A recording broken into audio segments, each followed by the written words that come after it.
I never built anything small scale that you cannot buy all the materials from a place like Home Depot. You know, and interestingly enough, one of my heroes, Gregory Ain.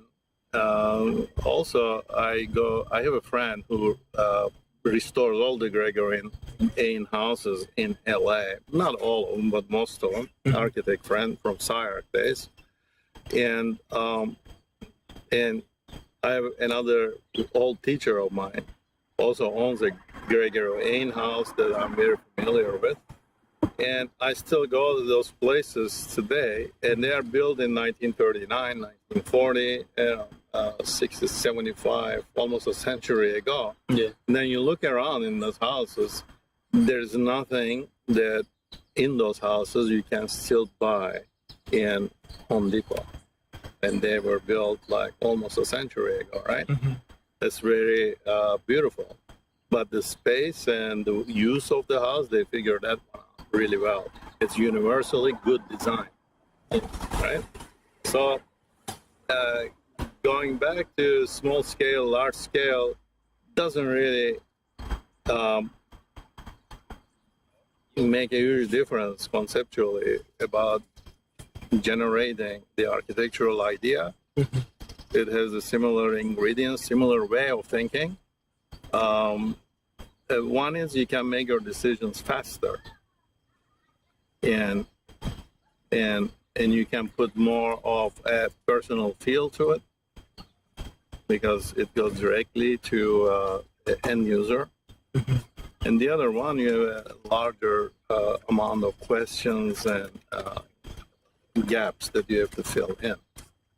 So, but as architects, we should be trained to handle both.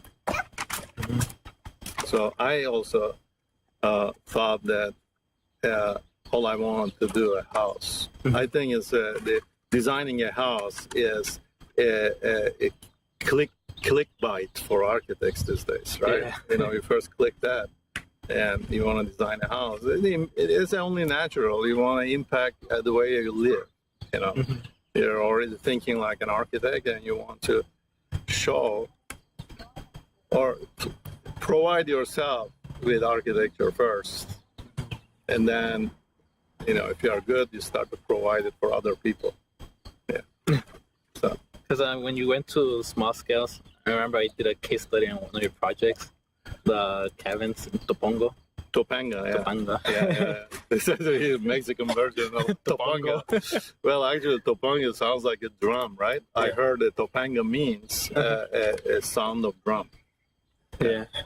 So that's a good example of a small scale, and how like it was just two little cubes in the middle of a little, call it, it's not right, middle of the nature. In the middle of the nature, connecting the guests to the nature in that moment. Sure. Yeah. And they are very, they are not natural, objects, man-made, right? Two cubes. And, but the idea of it is just how you fit a man-made object into the nature. Even though their shape are like severe, this like alien cubes, there is nothing like that around it. Locale, geography. Everything is going like this. There's a little creek goes. There's like a naturally formed rocks. I guess one time in the ancient times there was a river run through there. And so you are installing two cubes in there, but they somewhat managed to coexist with the nature. So you didn't really look at them as aliens. You look at them. For example, I usually talk about Frank Lloyd Wright's iconic Falling Water house in Pennsylvania. And that house is one of the most iconic things that has a complete integration with the nature around it. The Bear Run Creek that goes down, and then all the trees around it, and the rocks behind it where the foundation is tied. That house is a very interesting foundation system. You should look up.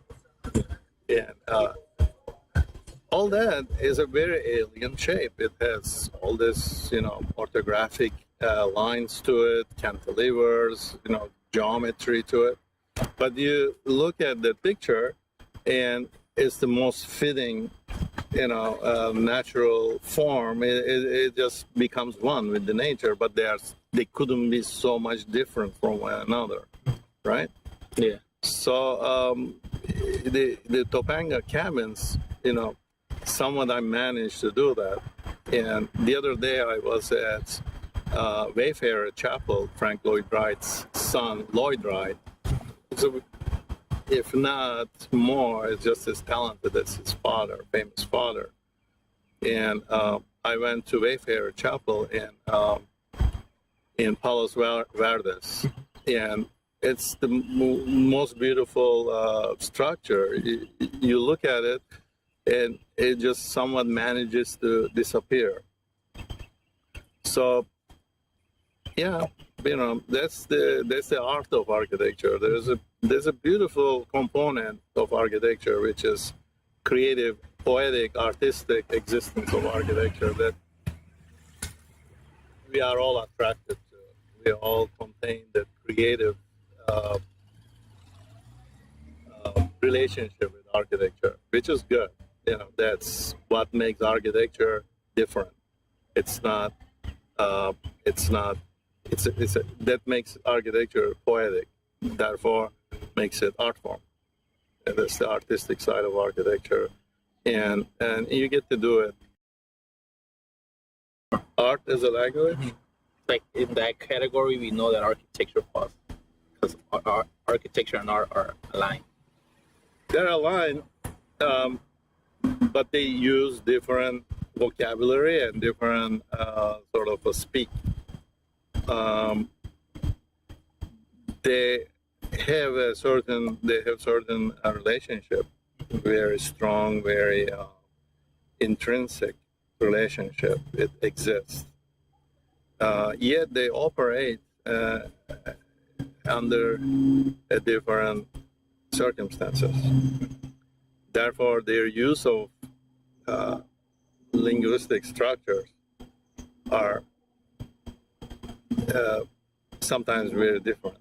And the people who practice each one of those things, architects versus artists, they have a different approach to the form making, thinking about form, thinking about the meaning, thinking about beauty. Beauty is pretty much a common universal thing. But when you become professional of creating beauty, architects, artists, or creating controlled things they can be ugly or they can be dangerous, they can be so on. There's a very definite difference between the two. I usually look at art as a fine art. I don't necessarily think or critique architecture under same questions. The people I know that creates art, they have a different way of looking at things, different agendas. They don't. Their final object is not architecture; it's art.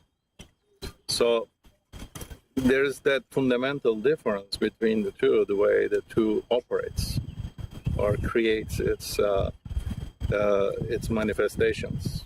For us, let's say it's building. For artists, it could be different types of artworks. Sometimes it's painting, sometimes sculpture, sometimes it's a word, sometimes nothing. There are artists that do nothing. They eject things from things. That's their art. Until there is almost no meaning left. And it's not an easy thing to do. You have to go through probably the same steps. My lucky strike was when I was in school in SIAR. The person that influenced me, my mentor teacher, was not an architect. his name is John Knight. He's an artist. He was a conceptual artist. And had a very interesting critical view of architecture. So I got, most of my influence from him. And the artists question things in a different way. They just go to the heart of things.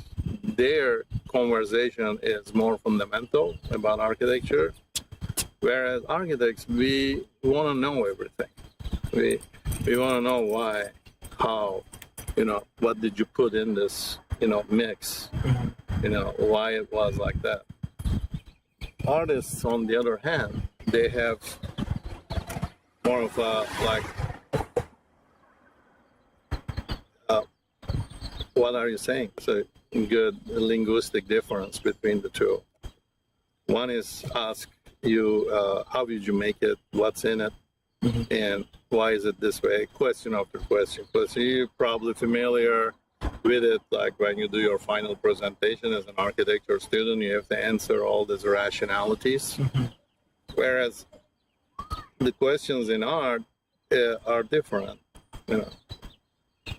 Why did you make the things you made? What are you saying? They have a more immediate linguistic relationship with life.